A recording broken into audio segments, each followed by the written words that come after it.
Hello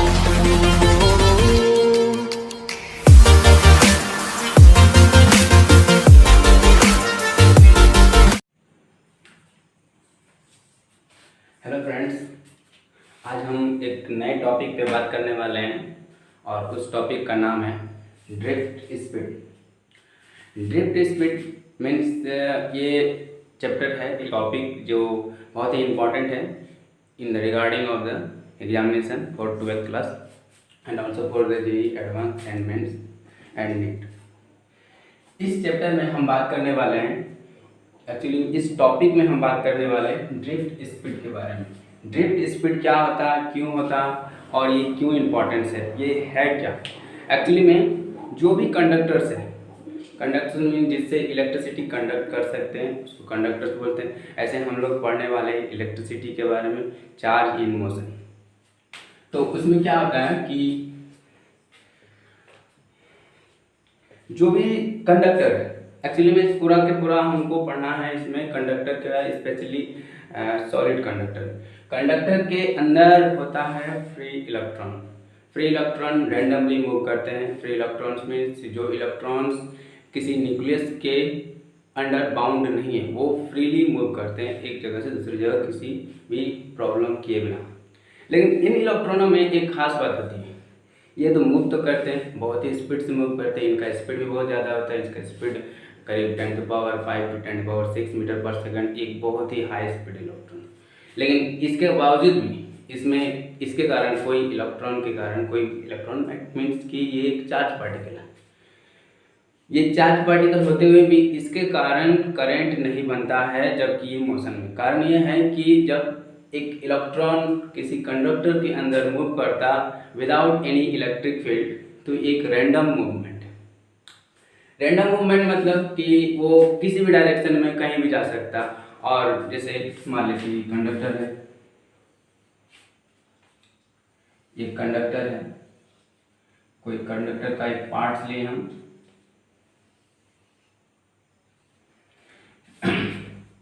तो conductor में होता क्या है, ये पॉजिटिव आयंस जो पूरा कंडक्टर में फैले होते हैं और साथ में फ्री इलेक्ट्रॉन्स होते हैं। ये number of free electrons per unit volume depend करता है कि वो कंडक्टर कौन सा है। ऐसे इलेक्ट्रिसिटी के लिए कॉपर बहुत अच्छा माना जाता है, ज़्यादातर जगह पे कॉपर का यूज करते हैं, कॉपर और इसके बाद एल्युमिनियम का भी यूज करते हैं। इसे सबसे अच्छा कंडक्टर में माना जा सकता है, सबसे अच्छा में नहीं लेकिन अच्छा कंडक्टर है। ये जब किसी इलेक्ट्रिक फील्ड या इलेक्ट्रिक पोटेंशियल डिफरेंस के विदाउट रहता है तो ये इलेक्ट्रॉन किसी भी डायरेक्शन में मूव कर सकता है, क्योंकि ये फ्री इलेक्ट्रॉन है। ठीक, फ्री इलेक्ट्रॉन का मतलब पहले बता दीजिए, जो न्यूक्लियस के अंडर बाउंड रहता है। लेकिन ये पूरा का पूरा कंडक्टर इलेक्ट्रिकली न्यूट्रल है। इलेक्ट्रिकली न्यूट्रल मीन्स कि जितना पॉजिटिव चार्ज है उतना नेगेटिव चार्ज है। ये इलेक्ट्रॉन तो मूवमेंट करते हैं और ये जो पॉजिटिव कोर दिख रहा है जिसको आयंस बोलते हैं, पॉजिटिव आयंस, ये अपने जगह पे ना वाइब्रेट करते हैं, ऑसिलेट करते हैं, ये कहीं मूव नहीं कर सकते। क्योंकि मूव करने के लिए ये एक्चुअली में इसको बंधा हुआ है, ये एक दूसरे से मूव नहीं कर पाते, ये न्यूक्लियस का बात है। और ये एक लेटिस बोला जाता है इसका, ठीक है, लेटिस, ये हम बाद में भी पढ़ेंगे और ये स्पेशली केमिस्ट्री में इसको बताया जाएगा।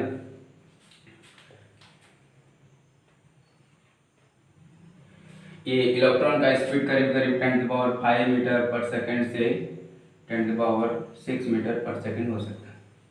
लेकिन इससे कोई करंट वरंट नहीं बनने वाला। करंट बनने के लिए इलेक्ट्रॉन को मूव करना, इलेक्ट्रॉन चार्ज पार्टिकल इलेक्ट्रॉन को मूव करना पड़ेगा और इलेक्ट्रॉन की मूवमेंट एक अलाइन में होना चाहिए, एक डायरेक्शन में, ताकि एक क्रॉस सेक्शन एरिया को क्रॉस करे। अगर हम इसी इलेक्ट्रॉन का बात करें,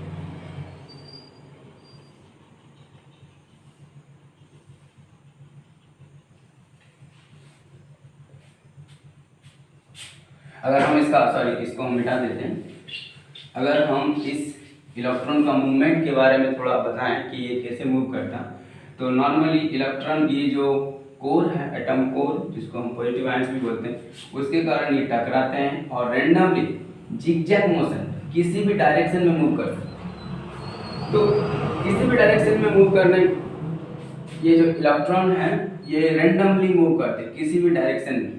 किसी भी डायरेक्शन में मूव करने का मतलब है कि ये नेट करंट जो इस चार्ज पार्टिकल के लिए, इलेक्ट्रॉन के चार्ज पार्टिकल मूवमेंट हो रहा है तो चार्ज पार्टिकल है तो उससे करंट बनना चाहिए। बट किसी भी क्रॉस सेक्शन को हम देखते हैं तो जिधर जितना भी लेफ्ट साइड में अगर करंट इलेक्ट्रॉन मूव कर रहा, नियरली इक्वल टू राइट में भी उतना ही मूव करता है, जिससे कारण किसी एक क्रॉस सेक्शन एरिया में, क्रॉस सेक्शन एरिया मीन्स कि जैसे एक कोई सिलेंडर लिए और इस पर परपेंडिकुलर जब हम कट करते हैं, जब इस पर हम परपेंडिकुलर कट करते हैं तो जो एरिया हमें दिखता है इस तरह,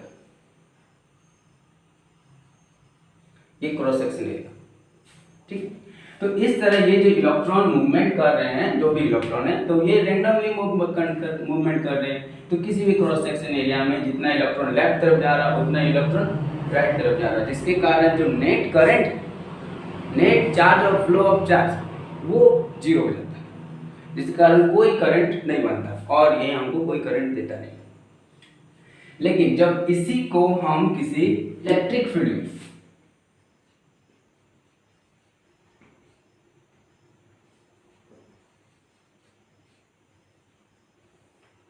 इलेक्ट्रिक फील्ड में रखते हैं, इलेक्ट्रिक फील्ड मीन्स कि जो कंडक्टर है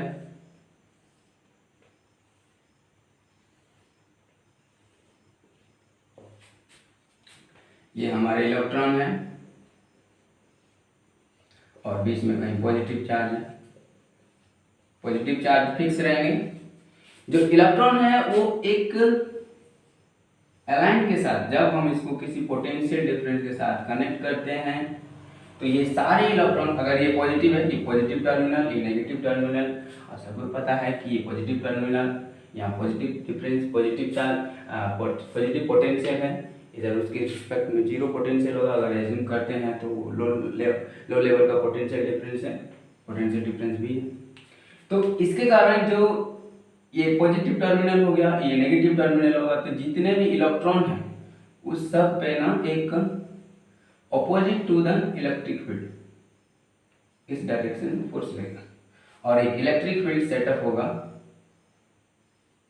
इस direction, positive to negative field, positive to negative terminal, सारे के सारे इलेक्ट्रॉन इस तरह मूवमेंट करेंगे। इसके बावजूद भी ये जो इलेक्ट्रॉन मूवमेंट करेंगे तो वो टकराएंगे, क्योंकि ये पॉजिटिव कोर मूव करने वाले नहीं। अगर ये पॉजिटिव कोर मूव कर सकते थे, या लेटिस इसको बोल रहे पॉजिटिव आयंस अगर मूव कर सकते तो पॉजिटिव के लिए भी हमको करंट मिलता, पॉजिटिव चार्ज के लिए।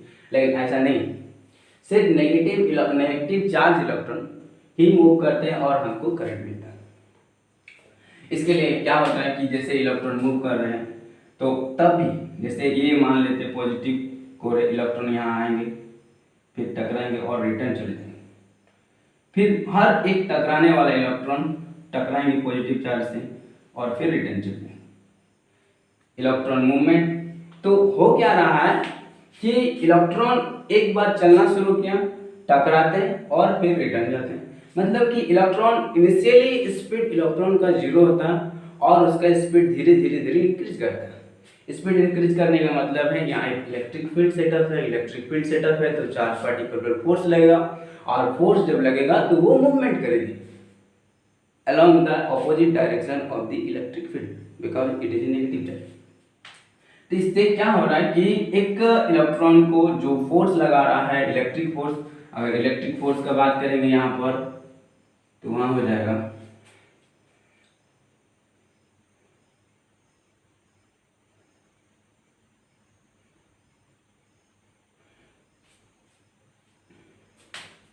एक्चुअली मैं इसको इलेक्ट्रिक फील्ड,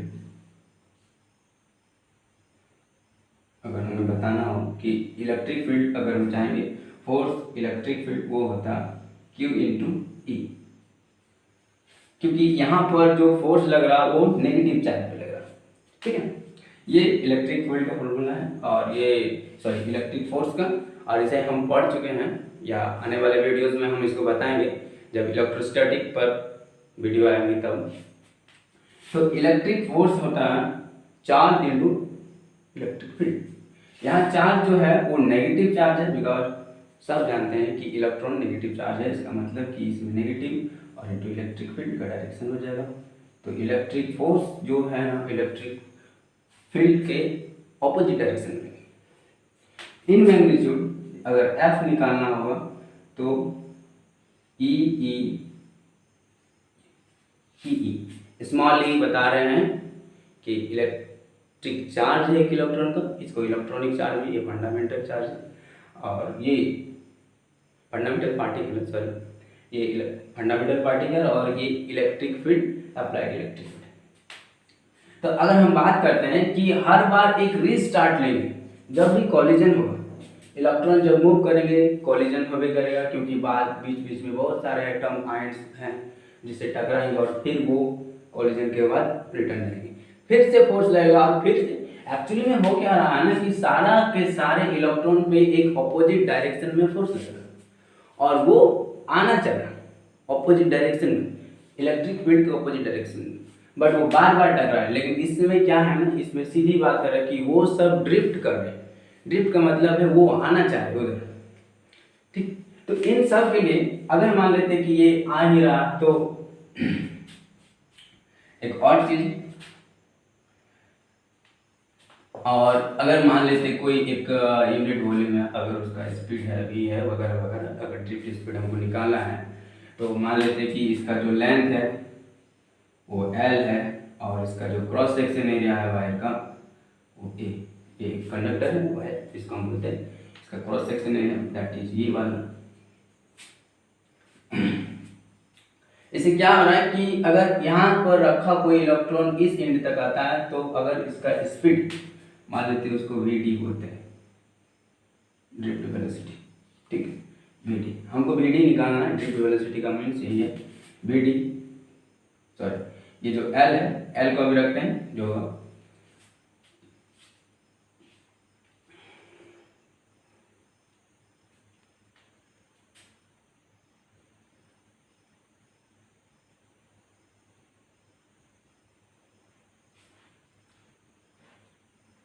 अगर एक चीज हम ध्यान दें कि इन इलेक्ट्रॉनों पे, एक इलेक्ट्रॉनों पे फोर्स लग रहा है।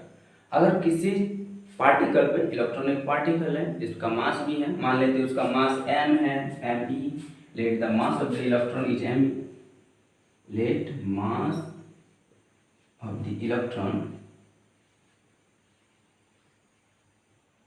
me, तो फिर इसका एक्सेलरेशन भी होगा क्योंकि फोर्स लग रहा है, और एक्सेलरेशन होगा, acceleration a equal to force by mass. हमें पता है कि फोर्स क्या, इलेक्ट्रिक फोर्स जो, या इलेक्ट्रोस्टैटिक फोर्स बोल सकते हैं कि इलेक्ट्रिक फील्ड लगा रहे थे, चार्ज पार्टिकल है, तो ये हुआ है E into E by M, ये एक हो गया। ये बहुत इंपॉर्टेंट है, हमारे डेरिवेशन में काम आएगा। तो इन इलेक्ट्रॉनों पे जो फोर्स लग रहा है वो E इंटू ई है, और उनके कारण एक्सेलरेशन हो रहा है वो A equal to E by M. ये ज्यादा देर तक नहीं जाते, बहुत ही सडन टाइम के लिए, सर्टेन टाइम के लिए जाते हैं और फिर से रुक जाते हैं, और कॉलिजन होता है हर बार। तो हर बार रिस्टार्ट लेते हैं और हर बार यही होता है। अगर हम ये सोचें कि हमें निकालना है कि वो इतना दूर जा रहे हैं, इसका क्रॉस सेक्शन एरिया है, L डिस्टेंस जा रहे हैं, अब मान लेते हैं कि हर एक रिस्टार्ट टाइमिंग, हर बार एक रिस्टार्ट टाइमिंग वो टाउ टाइम के बाद स्टार्ट होता है, tau, let time is tau. अगर टाइम टाउ है, लेंथ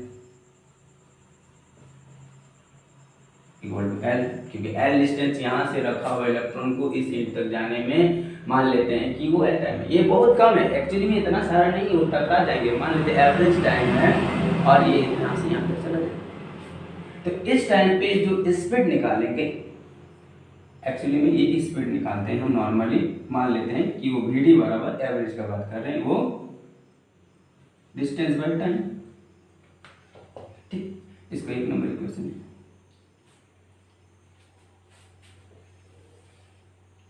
डिस्टेंस वेक्टर है। और अगर हम ये सोचें कि अगर हम इस L को निकालें, क्योंकि L पता नहीं रहता, L पता नहीं है, तो L अगर निकालें तो according to the equation of motion, according to the equation of motion S equal to ut plus half at square, S equal to ut plus half at square. इसके बारे में आप जानते होंगे, ये इक्वेशन ऑफ मोशन का second equation of motion, जहाँ हम लोग पढ़ते हैं v बराबर u plus A T, S equal to ut plus half at square and v square equal to u square plus 2as, जहाँ s है distance, u initial velocity, t time, a acceleration. इसमें क्या है कि जब भी particle start कर रहा है कोलिजन के बाद ये रीस्टार्ट कर रहा है, दैट इज कि इसका इनिशियल वेलोसिटी जीरो है।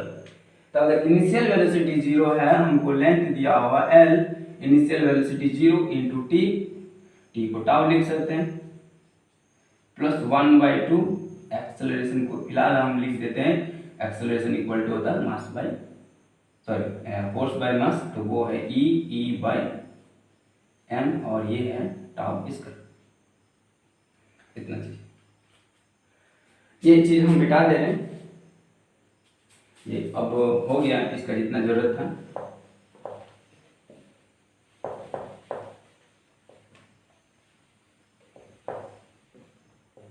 अगर हम देखें कि L बराबर हो जा रहा है L equal to 1/2 e tau square by m e और इंटू टी, ये mass of electron m e equal to applied electric field, T tau है, इसे रिलैक्सेशन टाइम भी बोलते हैं, कि रिस्टार्ट होने में फिर से जितना टाइम लगा, ये इक्वेशन 2। और अब हम अगर चाहते हैं कि ड्रिफ्ट स्पीड पता करना चाहेंगे, ड्रिफ्ट स्पीड मीन्स यहाँ पर एवरेज स्पीड निकाल रहे, सारे इलेक्ट्रॉन्स का एवरेज स्पीड निकाल रहे, क्योंकि एक इलेक्ट्रॉन कुछ और होगा दूसरा कुछ और होगा, सब टेंस करेंगे। तो Vd equal to length by time, तो यहाँ से हम निकाल सकते हैं, लेंथ हम निकाल चुके हैं 1/2 e tau square by m e into e divided by tau, यहाँ से टाउ टाउ कैंसिल हो जाएगा और Vd हम लिख सकते हैं 1/2 e, इसको अगर मिटा दें हम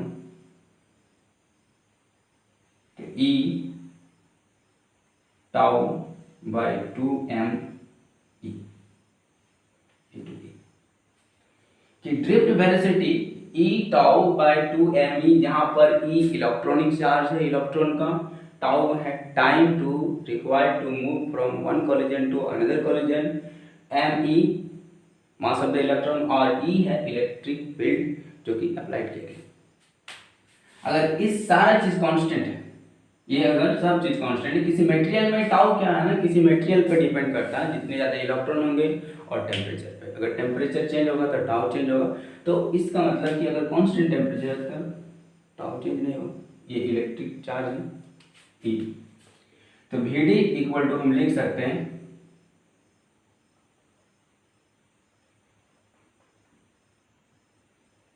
सिग्मा,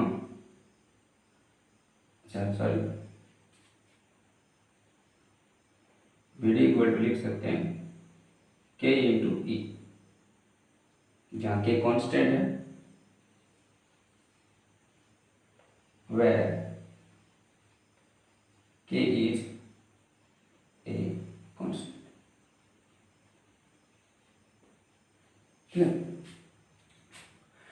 एक और बात है कि यहाँ तक हम निकाल लें कि ड्रिफ्ट वेलोसिटी इतना हो, लेकिन ड्रिफ्ट वेलोसिटी ये नहीं है, ड्रिफ्ट वेलोसिटी को हमेशा रिलेशन लाते हैं करंट डेंसिटी के साथ, तो हमें करंट डेंसिटी भी पता होना चाहिए, ये बहुत ही इंपॉर्टेंट है करंट डेंसिटी के बारे में।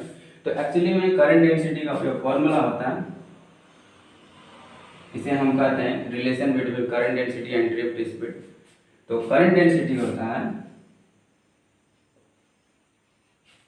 इसे J से डिनोट करते हैं, और ये एक वेक्टर क्वांटिटी है, सबसे इंपॉर्टेंट बात, ये एक current density vector form, current density J equal होता है I/A।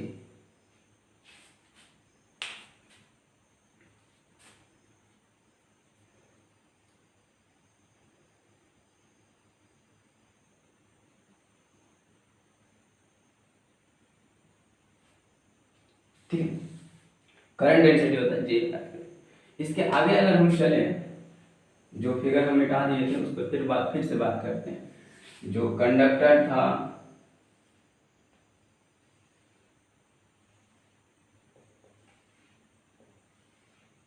उसका लेंथ है L लेंथ है। क्रॉस सेक्शन एरिया का बात करेंगे तो A है, और ये एक इलेक्ट्रिक फील्ड के साथ कनेक्ट है, दैट इज कि एक इलेक्ट्रिक पोटेंशियल डिफरेंस के साथ। मान लेते हैं कि वो पोटेंशियल डिफरेंस V है, या V वेलोसिटी नहीं है, V पोटेंशियल डिफरेंस है। और number of electrons per unit volume है n, और जो अप्लाइड इलेक्ट्रिक फील्ड है वो पॉजिटिव टू नेगेटिव टर्मिनल था। अगर इसका ड्रिफ्ट स्पीड Vd है, और टाइम जो रिक्वायर्ड कर रहा पॉइंट पूरा L लेंथ को क्रॉस करने का, जो कि एवरेज वेलोसिटी है, क्रॉस करने में अगर डेल्टा टी टाइम लग रहा है, तो फिर इस जगह पर हम बोल सकते हैं कि जो charge flow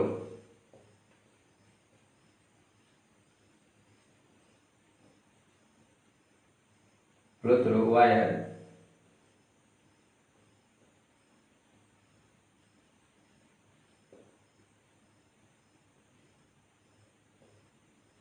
in delta T time, तो उसको हम लिख सकते हैं delta Q equal to N, और इसे हम यहाँ से एक और चीज़ लिख सकते हैं, लेंथ को Vd इंटू डेल्टा टी लिख सकते हैं, क्योंकि अगर L लेंथ है, यूनिफॉर्म वेलोसिटी मानते हैं एजम्पशन में, Vd इंटू डेल्टा टी, तो डिस्टेंस हो गया क्रॉस सेक्शन एरिया। तो पूरा ये n जो है ना, इस पर खास ध्यान दिया जाना चाहिए कि n नंबर ऑफ इलेक्ट्रॉन्स नहीं है, n number of electron per unit volume है। ज़्यादातर स्टूडेंट में ये प्रॉब्लम होता है कि n क्या है, n को नंबर ऑफ इलेक्ट्रॉन्स मान लेते हैं, क्योंकि ज़्यादातर फॉर्मूला में n एक नंबर होता है, लेकिन यहाँ नंबर नहीं है, n number of electrons per unit volume, that is कि एक यूनिट वॉल्यूम पे कितना सारा इलेक्ट्रॉन एग्जिस्ट करता है, और ये मटेरियल पे डिपेंड करेगा। जैसा मटेरियल रहेगा उस पर number of free electron, that is number of electron means यहाँ पर फ्री इलेक्ट्रॉन। और इनटू वॉल्यूम की बात करेंगे तो वॉल्यूम हो जाएगा A into Vd to delta T into, ये तो वॉल्यूम हुआ, number of electrons, but electric charge से भी तो इंटू करना पड़ेगा, हो गया चार्ज। ये है इतना चार्ज क्रॉस कर रहा एक डेल्टा टी टाइम। तो हमें अगर करंट निकालना होगा कि एक डेल्टा टी टाइम पे कितना सारा चार्ज इस क्रॉस सेक्शन एरिया से क्रॉस कर रहा है, वो I इक्वल टू हो जाएगा delta Q by delta T. ठीक है, delta Q by delta T. इसका मतलब कि डेल्टा क्यू क्या है, डेल्टा क्यू है N A V D delta T into E divided by delta T. Delta T cancel out हो जाएगा, तो जो करंट होगा वो N E V D A. इसे हम इक्वेशन 2 माने थे, इसे इक्वेशन 3 मानते हैं।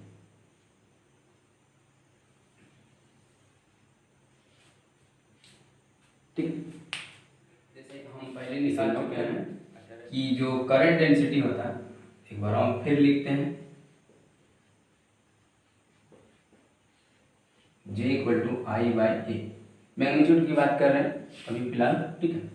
और जो I निकाले हैं कि करंट जो कंडक्टर के क्रॉस सेक्शन एरिया से पार हो रहा डेल्टा टी टाइम में, rate of charge of flow, वो I equal to N E V D A. अगर हम इस इक्वेशन को करंट डेंसिटी और करंट को रिलेट करेंगे तो J इक्वल टू हो जाएगा N E V D A divided by A cancel out हो जाएगा, तो J equal to N E V D. ये बहुत ही इंपॉर्टेंट है, हमारे एग्जाम में कई बार पूछा जाता है, या तो ये डायरेक्ट फॉर्मूला आते हैं डायरेक्ट बनाने के लिए, या इस पर बात की जाती है, या डिराइव किया जाता है, या करने के लिए बोलते हैं कि क्या है, जहाँ पर J करंट डेंसिटी है, N number of electrons per unit volume, E electronic charge that is कि एक इलेक्ट्रॉन पे कितना चार्ज है, और ये Vd एक्चुअली में ये सफिक्स में लिखना चाहिए Vd, तो Vd है ड्रिफ्ट वेलोसिटी।